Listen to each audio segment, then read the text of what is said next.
Well, a Missouri judge has only a few days to decide whether to remove or keep an abortion measure on this November's ballot.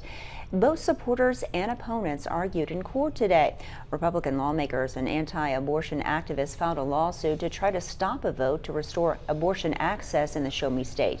They say the proposed amendment violates the state constitution, specifically a Missouri rule that prevents taxpayers from funding abortion.